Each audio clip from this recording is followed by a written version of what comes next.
శుభ్రంగా దీన్ని నిమ్మలంగా 9:30కి అట్లా స్టార్ట్ అయినాం బండి వేసుకొని. తర్వాత మొత్తం హైదరాబాద్ అంతా తిరిగి చివరికి పోయేది ఏడికి కాదు ట్యాంక్ బండికి. ఆ రోజు మాత్రం చాలా వరకు చాలామంది బర్త్డేనే.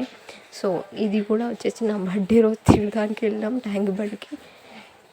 అండ్ కేక్ కట్ చేద్దామని ప్లాన్ ఉండే కానీ సో నాకు ఇంట్రెస్ట్ ఉండకపోయేసరికి ట్యాంక్ బండ్ అంతా తిరిగి కొంచెంసేపు కూర్చొని ఐస్ క్రీమ్ కొనుక్కొని తిని కొంచెంసేపు సెక్రటరీ ముందు కూర్చున్నాం.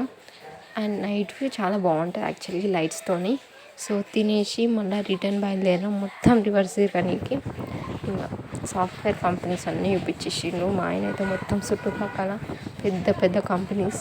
సో ఆ కంపెనీ చూడడానికి బాగానే ఉంటుంది కానీ లోపలికి పోతే అస్సలు కథ మొదలవుతుంది. ఇంకా మొత్తం దుర్గం చెరువు అది ఇది అని మొత్తం తిరిగేసేసినాం. నైట్ వ్యూ మొత్తం చూసేసినాం. అండ్ హైలైట్ వచ్చేసి ఇదే హనుమాన్ విగ్రహం. తర్వాత రిటర్న్ వెళ్ళాం ఇంటికి. మధ్యలో మేఫిల్ కనిపిస్తే కప్ కేక్ కొనుక్కొని రిటర్న్ బయలుదేరాం.